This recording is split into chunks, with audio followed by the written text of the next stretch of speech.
welcome to the educational series on long-term care planning and insurance. We're going to go ahead and jump right in here. My name is Michael Fitzpatrick, and the first section we're going to talk about is the issues about longevity.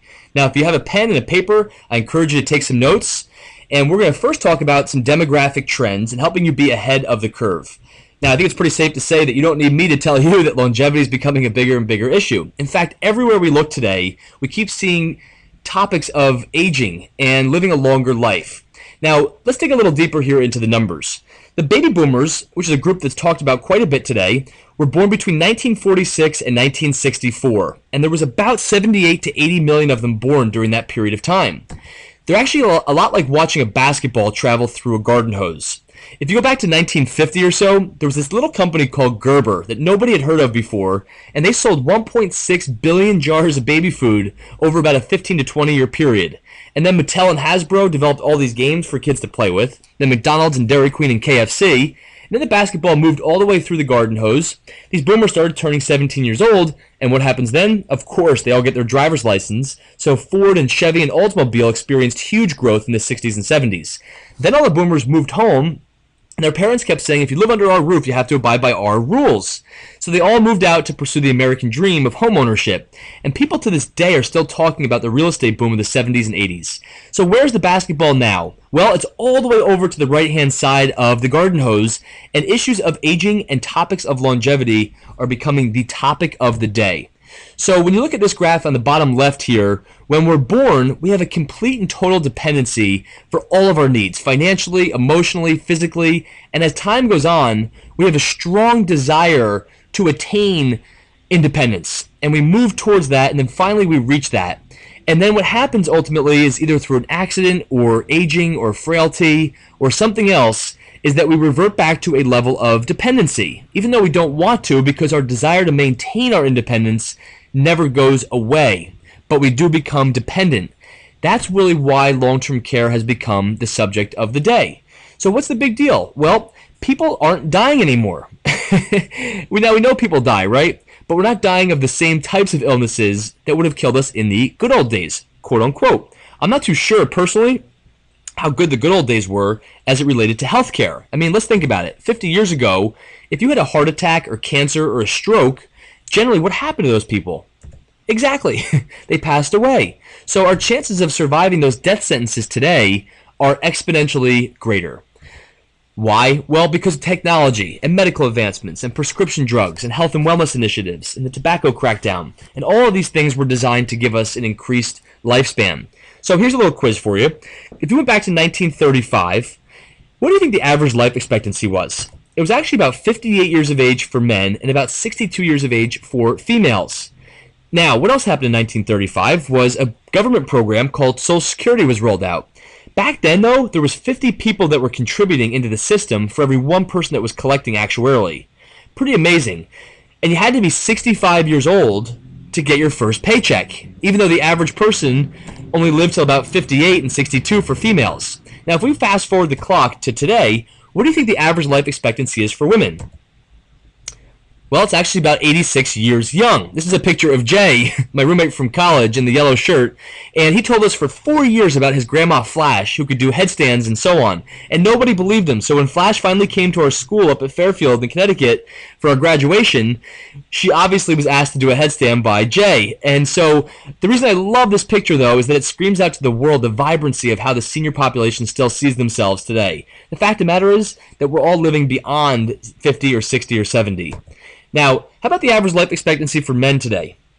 Jot down your number there on paper. It's actually about 39 years old. No, I'm totally kidding. It's actually about 82 years of age. So the fact of the matter is, again, that we're all living a lot longer than we were in previous generations. Albert Einstein has a great quote where he says, it's become appallingly obvious that our technology has exceeded our humanity.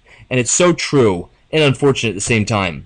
So I believe personally that when it comes to the topic of long-term care planning, that really it's all about perspective. This is a picture of, it's called the Triple Self-Portrait by my favorite artist, Norman Rockwell. And I tell people for the most part that long-term care planning has way more to do with perspective than anything. And there's two different groups of folks that look at this issue in very different ways. So some people look at long-term care planning and say, it's never going to happen to me. I'd rather kill myself. I hate insurance companies. My kid will take care of me, and so on and so forth. I'm not saying that it's wrong. I'm just saying that it's a perspective. It's one way that certain groups look at this particular issue.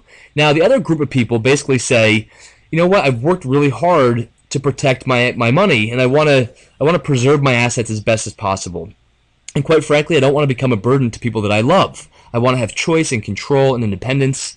And if it costs a little bit of money to have that peace of mind, then it is what it is. So I'm not telling you that these are right or wrong. They're just different groups of people with a different perspective about the same topic. So my first question to you is, which of those groups do you more closely identify with? And you need to answer that before you can do anything else. And when you move through some of the facts here, these are 4 bullet points here that I'm going to just highlight. The first one is that there's about 15 million people right now in our country who receive long-term care. Now, the first misconception is that people think long-term care is for nursing homes. And you can see right here that 8 out of 10 people who are receiving care are actually receiving it in their own home or some sort of assisted living, not in a nursing home.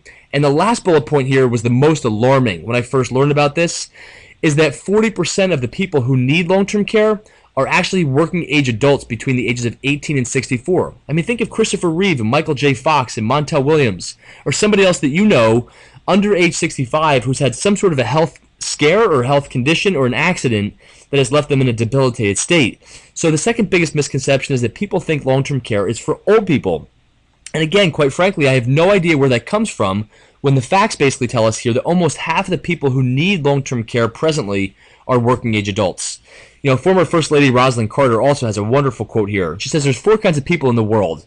There's those that have been caregivers, those who are currently caregivers, those who will be caregivers, and those of us that will need caregivers. You know, what we're dealing with right now as a country are actually 2 issues that are happening simultaneously. And trying to find the balance is the struggle. So we have one group who are currently in crisis mode, trying to plan when there's no time to plan. And then we have the 78 to 80 million baby boomers that are coming up behind them. Now, I'm a visual person, and I think this particular chart shows what the issue really looks like.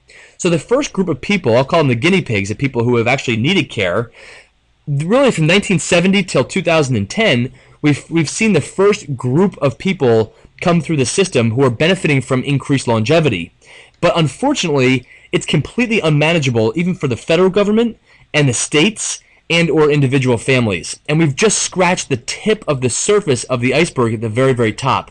But look what's coming over the next 10 to 30 years. The baby boomers are turning 65 at the tune of about 8 to 10,000 people every single day.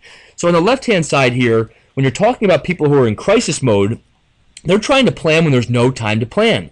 And about 3 to 5 people are pulled in to the situation, family, friends, daughters, sons, spouse, you know, you name it, and they become part of the caregiving environment and the caregiving experience. And that's only going to get bigger as time goes on. Now, on the right-hand side here, we have 78 to 80 million baby boomers that are kind of a little uncertain about Social Security right now. They don't necessarily have guaranteed pension income from their employers. They know they might have to have enough money to last for 30 years on a fixed income in retirement.